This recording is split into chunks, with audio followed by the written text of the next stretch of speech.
used to come on the show. They're angry with you. Why? I don't know. It just sounded like they were yelling at you. They're angry? Yeah, no. Good to have you here. I'm happy to be here, man. It's fun. Yeah. You've gone through a lot of changes. You're doing the sitcom thing now. You've done the movie thing. Do you miss, I mean, I know you're not doing, of course, the news thing anymore, but you like that news, don't you? You like to read that. You like to read that paper and think of them jokes. Yeah, the newspaper. That's the one I meant. All kinds of newspapers. I read the Newark Star Ledger. Yeah.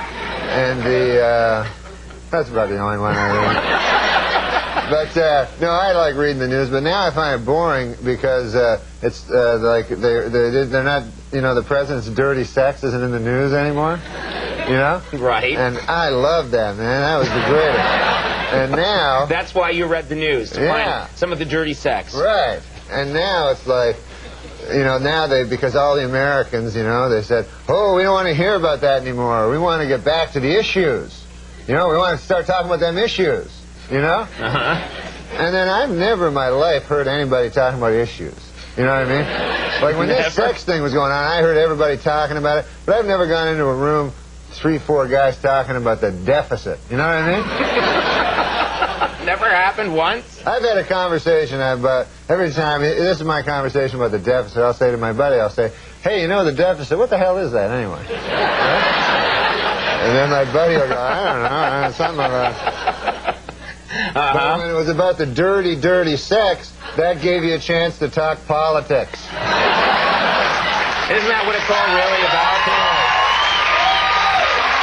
Now, Norm, let's talk about the sex. You got a vice. You've got a vice, and we should talk about it here. Not the dirty, dirty sex. I don't know about that, but you're a gambling man, aren't you? You like to gamble. Well, I like to gamble legally, not with bookies. Especially not with that... Anyway.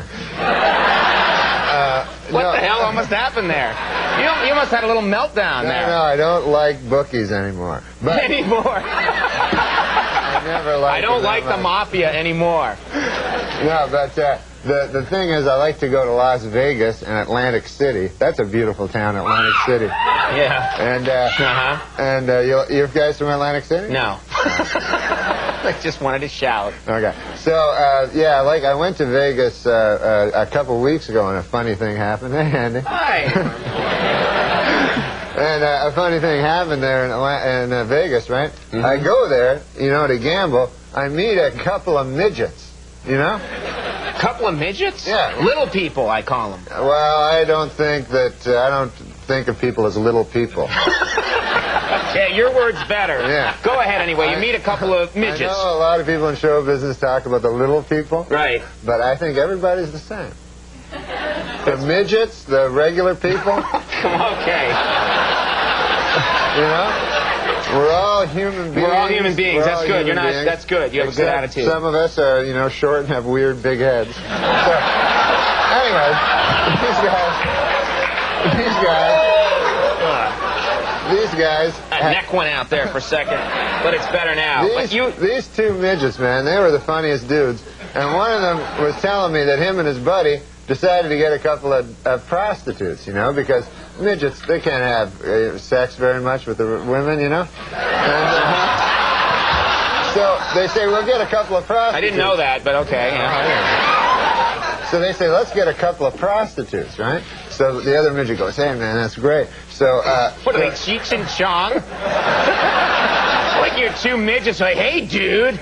Yeah, man, that sounds heavy. Well, you know. All right. So the midgets, the one midget, they get their 2 prostitutes, you know, and they take them up to their room, you know, in the hotel. And so the one midget, he gets in the room with the girl. And they're in separate rooms here? Yeah, separate rooms, but they're adjoining. Right. So the one midget, he gets the prostitute, and he wants to have sex with her, but he'd been drinking a lot, so he had trouble, like, performing, you know. Yes, I know. Right. Nobody knows better than you about that.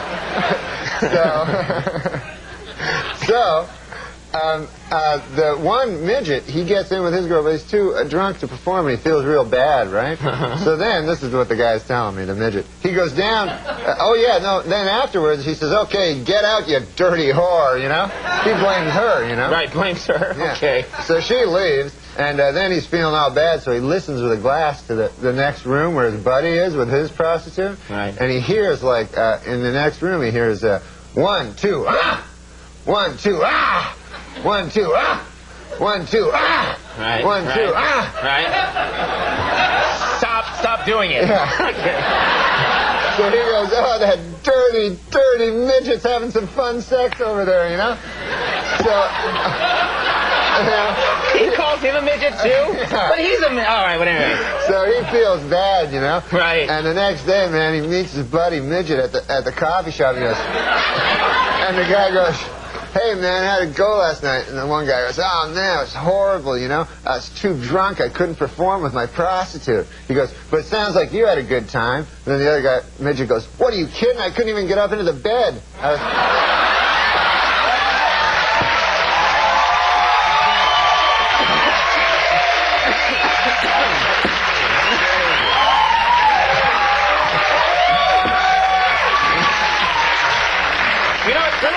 That you ran into those guys because it's such a good story. I know. I looked at happy ending. They did very good at Baccarat, and they were happy. Well, you're in Los Angeles now, yeah. Okay, and you're doing this show. Do you like the L.A.? You like it there? I don't like it that much. No. Why? Why don't you like it there? It's beautiful, and you know I think you'd. No. Well, it's hot, you know. It's really hot, and is that what you're getting to? I don't know. I thought you had a story about being in L.A. You want to talk about midgets some more? Just whisper the story in my ear. You said you were carrying bags of groceries? Yes, exactly. That's the story. But it started off with it was hot in L.A. And this is a bad, lame story. But... Okay, so let me get this right. You can't remember it. We just revealed that we talked about it in the hallway beforehand, and now you're telling people it sucks. You want to go for it? Yeah, I'll tell it. No. No, it's not.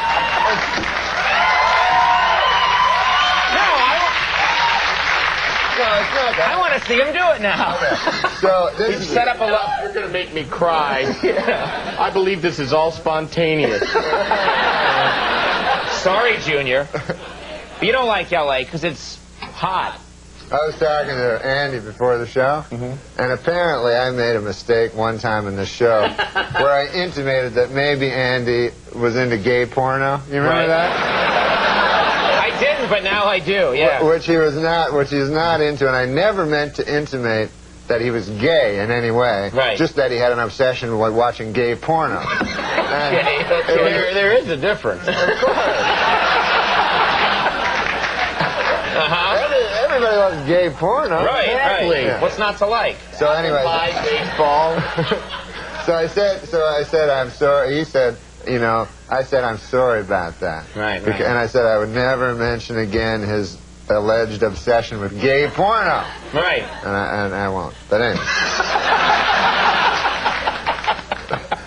We're going to run that on a loop. Play it over and over again. No, he's got a wife. Yeah, I know.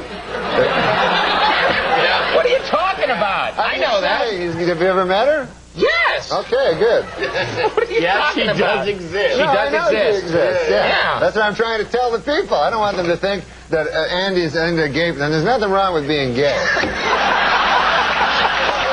Unless you're not gay, and then there's something horribly wrong with it.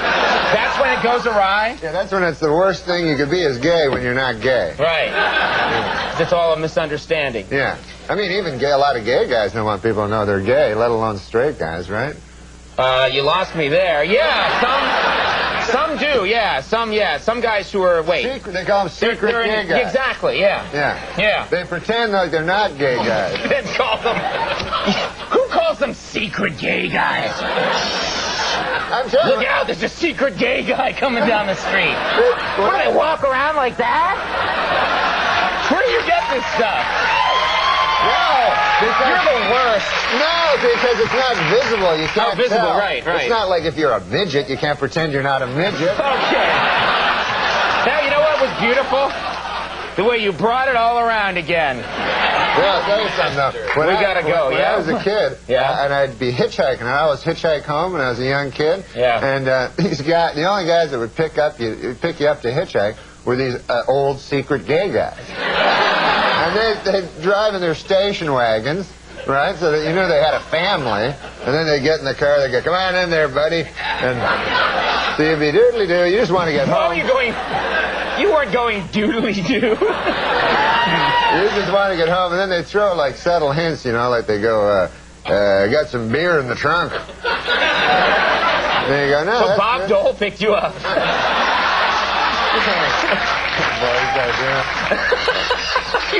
That's the one guy you do. Hey, I got some beer in the trunk. I do that one voice. The Norm Show is Wednesdays at 9:30 p.m. on ABC. Best of luck with that. And if you can think of a group you didn't offend, come on back. I love gay guys. The midgets, the gay people.